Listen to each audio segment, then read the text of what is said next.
ప్రకటనలో ఒకే ప్రకటనలో ఇలా ముగ్గురు ఫోటోలు వేసి ఒకే ప్రకటనలో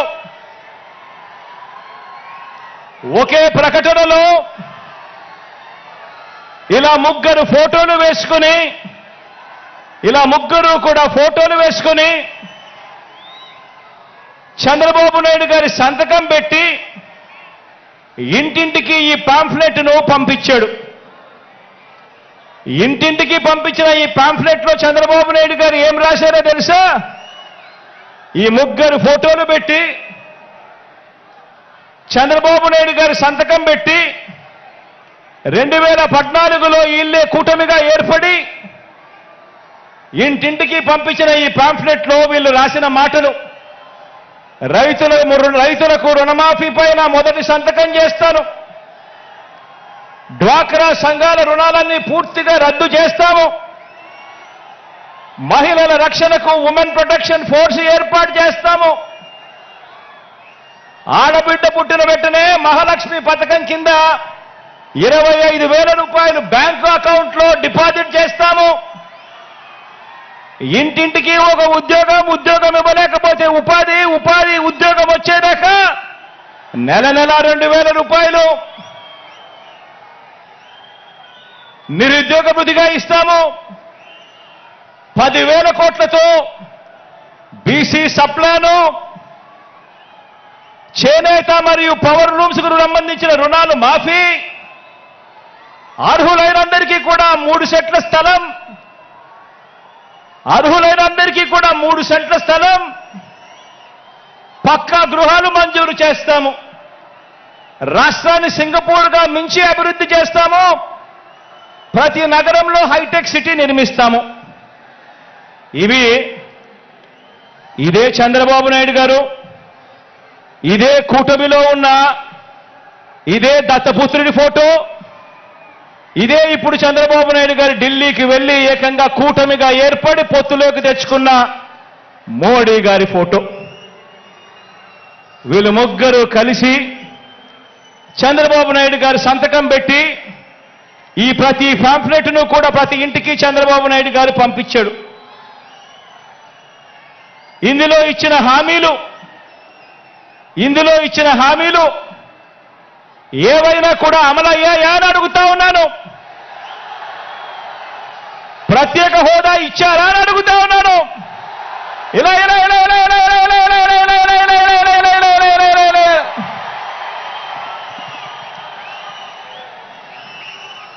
మరి ఇవి గతంలో చేయకుండా మరి పొత్తులో వీళ్ళంతా కూడా భాగమై ఈ మాదిరిగా మీటింగులు పెట్టి మేనిఫెస్టో అని చెప్పి మేనిఫెస్టోలో ఇవన్నీ పెట్టి పాంఫ్లెట్లుగా ఇవన్నీ చేసి ఏకంగా చంద్రబాబు నాయుడు గారి సంతకం పెట్టి ప్రతి ఇంటికి కూడా ఈ మాదిరిగా పంపించి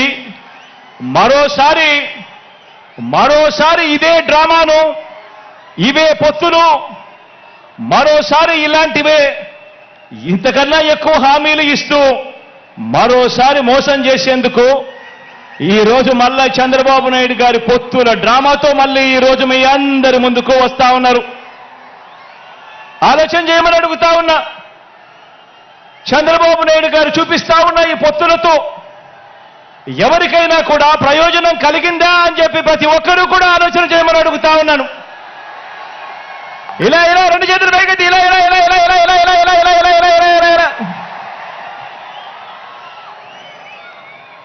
ప్రజలకు ఏ ఒక్కరూ కూడా మంచి చేయకపోగా ప్రజలకు మంచి చేసిన జగన్ను టార్గెట్ చేయడానికి మాత్రమే వీళ్ళది ఏకైక ఎజెండా ఈ రోజు కనిపిస్తా ఉంది. ఆలోచన చేయమని అడుగుతా ఉన్నా.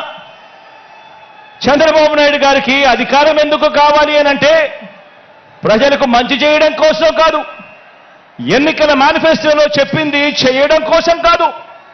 చంద్రబాబు నాయుడు గారికి అధికారం ఎందుకు కావాలి అనంటే కారణం ఆ అధికారంతో ప్రజలను దోచుకునేందుకు పంచుకునేందుకు మాత్రమే చంద్రబాబు నాయుడు గారికి అధికారం కావాలి. ఇక ఇక చంద్రబాబు నాయుడు గారి తాజా మేనిఫెస్టో వాగ్దానాల విషయానికి వస్తే ఆలోచన చేయమని అడుగుతా ఉన్నాను. గతంలో 2014లో చంద్రబాబు నాయుడు గారి మేనిఫెస్టో ఇది. గతంలో చంద్రబాబు నాయుడు గారు ఇంటింటికి పంపించిన పాంఫ్లెట్ ఇది.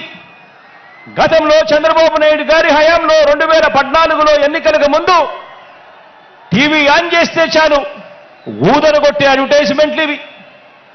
ఇన్ని చేసి అడ్డగోలుగా మోసం చేసిన ఈ వ్యక్తి ఇదే చంద్రబాబు నాయుడు గారు తాజా మేనిఫెస్టో వాగ్దానాల విషయానికి వస్తే చంద్రబాబు నాయుడు గారి తాజా మేనిఫెస్టో వాగ్దానాల విషయానికి వస్తే నరకలోకానికి నారాలోకానికి రమ్మంటే ఎవరు కూడా రారు కాబట్టి ఎంట్రన్స్ లో స్వర్గం చూపించి లోపలికి వెళ్ళాక మోసం చేసి నరకం చూపించే మార్కెటింగ్ టెక్నిక్ చంద్రబాబు నాయుడు గారికి అలవాటు. అందులో భాగంగానే చంద్రబాబు నాయుడు గారు ఈ మధ్యకాలంలో మేనిఫెస్టో అని కిచిడి వాగ్దానాలన్నీ కలిపాడు. కర్ణాటకలో నుంచి కొన్ని, తెలంగాణలో నుంచి కొన్ని, అన్ని రకాల మేనిఫెస్టోలన్నీ వాళ్ళ హామీలన్నీ కలిపి ఒక కిచిడి మేనిఫెస్టో తీసుకొచ్చాడు.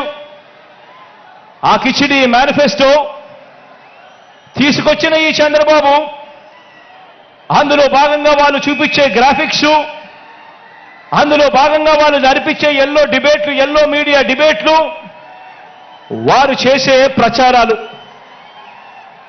ఆలోచన చేయమని అడుగుతా ఉన్నాను. ఇదే పెద్ద మనిషి చంద్రబాబు నాయుడు గారు చేసే వాగ్దానాలకు శకుని చేతిలో పాచికలకు తేడా ఏమైనా ఉందా అని ఆలోచన చేయమని అడుగుతా ఉన్నా మిమ్మల్ని అందరినీ కూడా.